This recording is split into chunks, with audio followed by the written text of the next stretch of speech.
Thanks very much then to Simon Crafar down in Jerez. I'm going to start the show talking about Yamaha, because this is a really tricky situation, as we mentioned yesterday in the show, Matt.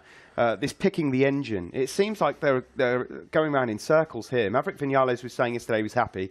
Valentino Rossi, some of the comments coming from Rossi's camp yesterday were not good at all. In fact, I think he was quoted as saying, this is a fourth place bike if somebody else crashes. Yeah, absolutely. I mean, hardly complimentary words about the work that Yamaha engineers have done so far, Steve, was it? I mean, we know that they had those 2 engine specs delivered in Valencia last week. They've been running those 2 engine specs again here. It seems like the first of those 2 engine specs are the one that both Maverick and Valentino prefer. The problem is, though, Steve, Valentino Rossi says it's not enough. We're still way behind the 8 ball. Honda and Ducati are much, much better than us, certainly on worn tyres over race distance. You can see soft tyres time attacks. Maverick Vinales and Franco Morbidelli are comfortably inside the top 6, how they have been in both tests. On new tyres, the Yamaha works a dream, but it's that age-old problem.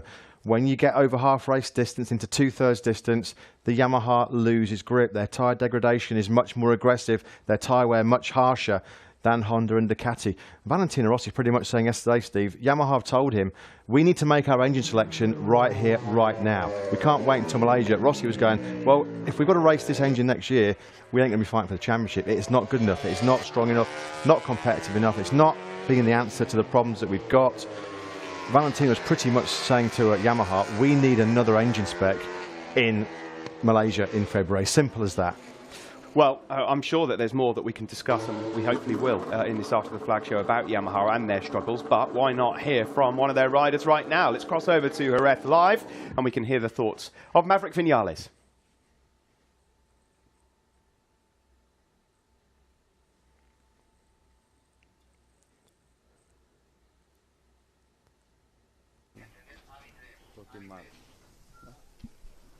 Well, Maverick, very important test to choose the engine for next year. Which are your comments so far?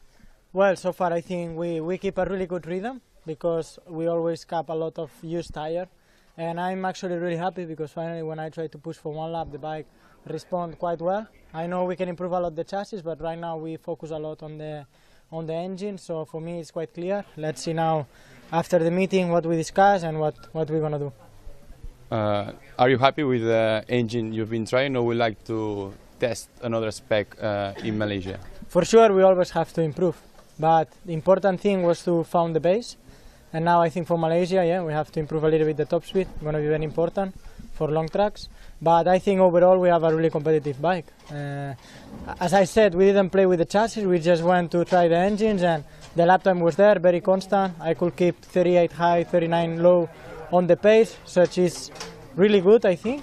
And yeah, let's see. I was riding when the track was, the conditions were worse, to try to improve myself, and I'm actually really happy.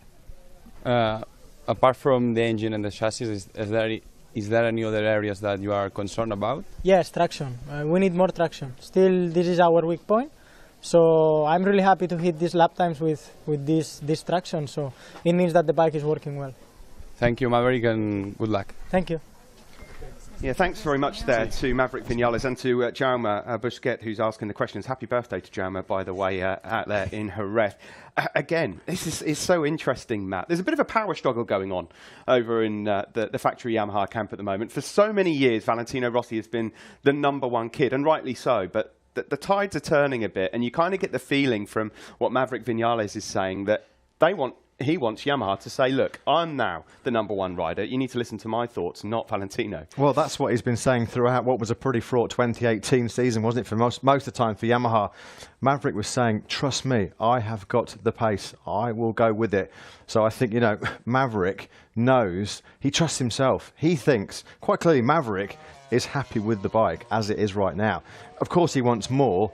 But it's almost like you say, Steve, there's this kind of inter-team power struggle going on. It's almost like Maverick prefers one of these new engines, Rossi prefers the other one, but of course Yamaha, with the strict regulations, no in-season development, you've got to homologate one specification of engine for the team. You can't have both riders on different specs of engines. So it'd be interesting to hear the thoughts actually of Yamaha team manager Massimo Meregali, just to see exactly where they're at right now with progress at this 2-day test. So we can hear now from Massimo Meregali.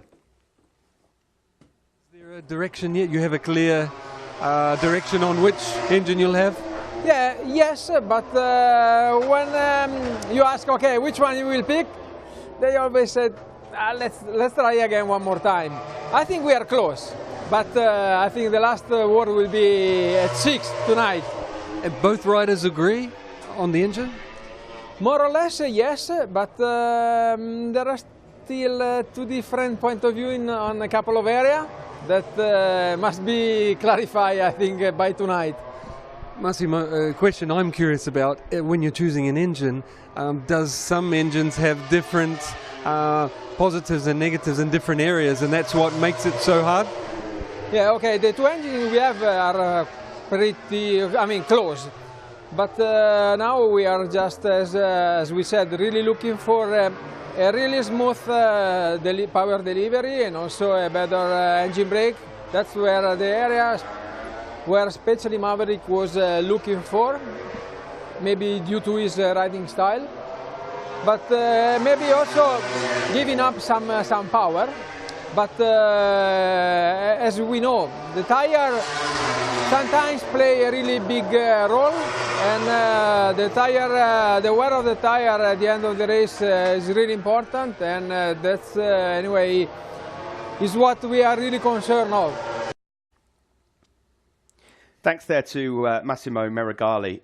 It doesn't sound completely convinced, if I'm honest with you, Matt. The end of last year, they got closer to Honda and Ducati, but of course, Honda and Ducati are upping the game once again going into next year. How have Yamaha got into this position? Because there'll be many people at home right now thinking, I can't remember going into winter testing with a scenario like this, where two riders have got to make a decision on an engine. Surely there'll be people at home thinking, well, they should already have an engine decided. It's now time to set up a chassis. Well, that's exactly the position that Ducati are in. They're in that luxurious position. Their engine department, they're already on their Christmas holidays in Bologna. They've got that engine absolutely nailed on. They're just working now exclusively on chassis development to improve that mid-corner turning. Yamaha have been in the hole, Steve, pretty much since 2016. That's what Lynn Jarvis himself admitted. They've been too conservative.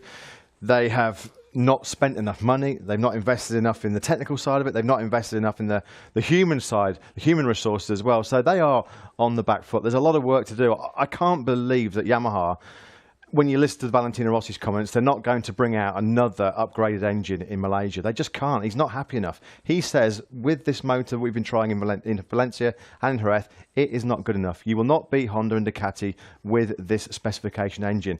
That's got to set off some alarm bells ringing back in the water. They've got to do something, I think, to bring something different to that Malaysia test. And Maverick, he seems quite content. So, yeah, it's they're in a bit of a sticky situation, aren't they, Yamaha? Okay, Matt, we're going to stick with Yamaha for now because we're hoping to catch an interview live with Rossi shortly. So we'll just stick with this subject just for now. You're Lynn Jarvis, you're Yamaha right now, Matt. Who's your number one rider? Can Valentino Rossi, if the bike is right, still win a World Championship? Could he win a 10th World Championship? He's going to be 40 at the start of next year. Or do you put all of your eggs in the Vinales side of the basket? Well, I suppose the argument could be, Steve, you know, Valentino Rossi demonstrated perfectly at the end of the season, Malaysia and in Valencia, rain or shine, the guy has still got the speed. Absolutely no doubt about it. And let's not forget as well, he was the top Yamaha rider in the championship this year. He did beat Maverick in the World Championship. So Valentino Rossi will argue that if you put a motorcycle underneath him that can fight the Hondas and Ducatis week in, week out, he will be there scrapping it out for that 10th world title. Maverick Vinales has got into that Yamaha team and he can see the power and the influence that Rossi exerts in there. As you'd expect, the guy transformed Yamaha. They were on their knees. They were on the floor in the doldrums back in 2003 when Rossi arrived. He did transform that factory. You can see why there's so much allegiance and so much affection towards Rossi. Yeah, I think that from what the engine that we try these days is quite easy make the decision. And today we work and it was a little bit better. We improve especially the pace. But for me, we have a lot of work to do if we want to try to be competitive with especially with Honda, Yamaha, but also with Suzuki, with Honda and Ducati, but also with Suzuki.